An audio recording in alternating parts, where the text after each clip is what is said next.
Assalamualaikum warahmatullahi wabarakatuh. Alhamdulillahi rabbil alamin. Wassalatu wassalamu ala asrafil anbiya'i wal mursalin wa ala alihi wa ashabihi rasulillahi ajma'in. Amma ba'du. Sahabat beriman rahimakumullah.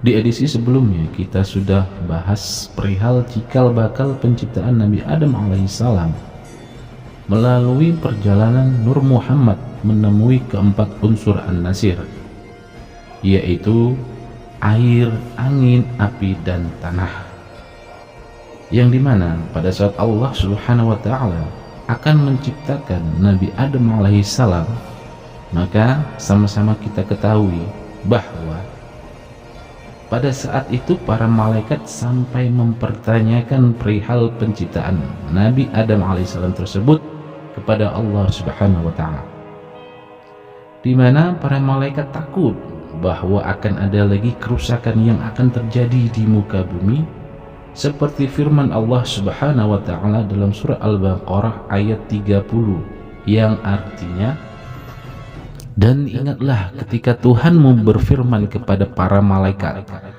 aku hendak menjadikan khalifah di muka bumi. Mereka berkata, apakah engkau hendak menjadikan orang yang merusak dan menumpahkan darah di sana, sedangkan kami bertasbih memujimu dan mensucikan namamu? Lalu Allah berfirman, sungguh aku mengetahui apa yang tidak kamu ketahui. Al-Baqarah ayat 30.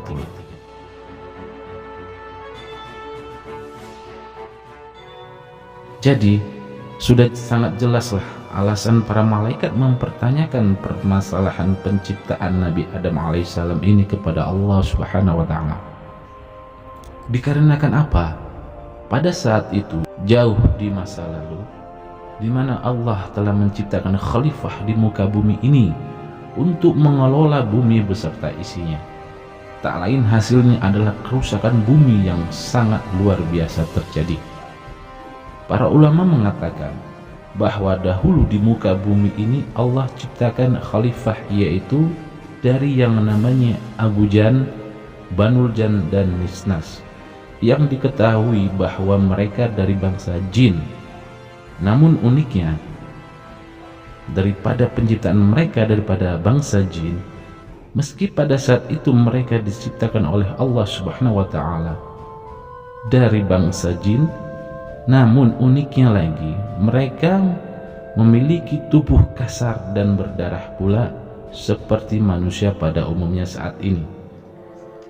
Dan para ulama mengatakan pula bahwa fisik serta kekuatan mereka sangatlah unik dan dahsyat, di mana dari mereka ada yang terdiri dari manusia setengah hewan, yang diceritakan bangsa mereka memiliki tubuh manusia namun berkepala hewan.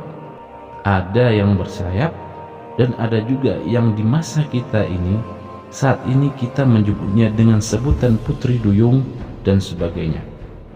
Dan kekuatan mereka melebihi daripada bom yang terjadi di Hiroshima Nagasaki. Wallahu a'lam.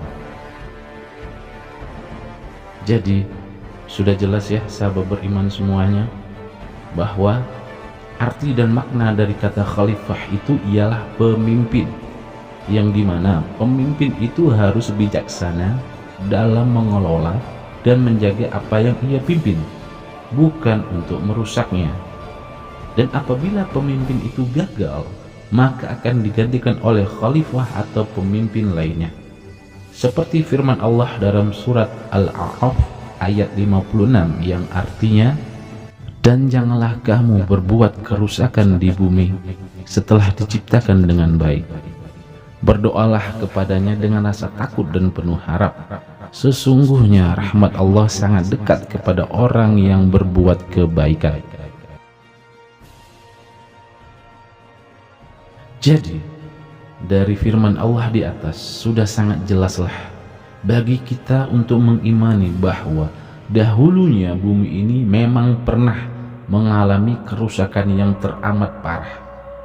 Diceritakan pula bangsa penghuni bumi sebelum Nabi Adam alaihissalam ini sangat suka dengan adanya pertumpahan darah dan penghancuran pula, di mana mereka sangat berambisi untuk menguasai bumi secara keseluruhan, dan mereka juga memiliki peradaban yang sangat tinggi serta maju dan teramat canggih, di mana sisa-sisa bekas dari peradaban mereka sering kita jumpai di berbagai belahan penjuru dunia, yang dimana dengan peradaban manusia di zaman kita ini sangatlah tidak masuk akal.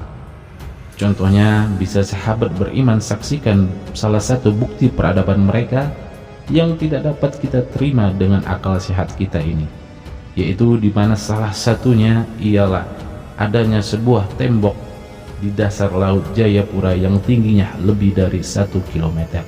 Wallahu a'lam.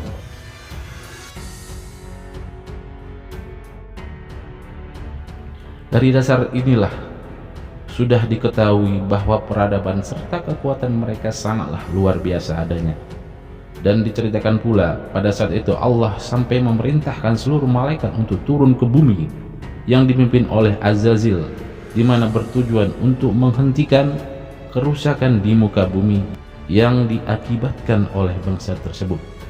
Dan dari sinilah asal muasal Azazil mendapat gelar tertinggi di sisi Allah Subhanahu wa Ta'ala atas jasanya tersebut, yang dimana pula Azazil inilah yang kemudian dilaknat oleh Allah Subhanahu wa Ta'ala saat datangnya perintah Allah kepada seluruh penghuni surga untuk memberikan sujud penghormatan kepada Nabi Adam alaihissalam sebagai khalifah selanjutnya di muka bumi. Dan disitulah Azazil diberi gelar yaitu Iblis laknatullah, karena hanya ia yang ingkar pada perintah Allah untuk sujud pada Nabi Adam alaihissalam hanya karena dasar dengki dan iri hatinya. Jadi kita kembali dalam topik pembahasan, di mana Allah memerintahkan seluruh para malaikat untuk turun ke bumi yang dipimpin langsung oleh Azazil.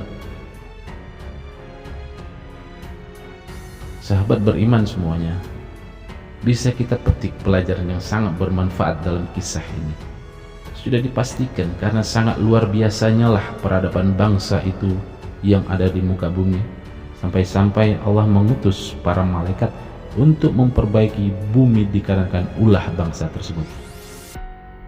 Dan dikisahkan pula Allah menyisakan beberapa dari mereka yang lari ke gunung, ke dasar bumi, dan bahkan sampai ke dasar lautan, sebagai bentuk peringatan yang nyata bagi kita sekarang yang hidup di muka bumi ini. Namun Allah Subhanahu wa Ta'ala membatasi ruang lingkup mereka ke dimensi lain.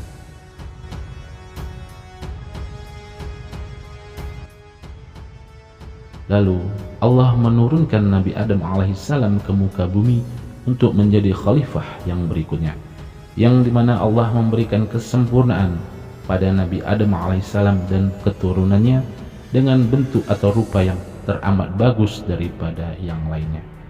Hanya saja keturunan Nabi Adam alaihissalam ini diberikan keterbatasan tenaga dan pula usia. Meskipun dengan keterbatasan yang ada pada diri anak cucu Adam ini, seringlah pula terjadi pertumpahan darah serta kerusakan yang terjadi di muka bumi.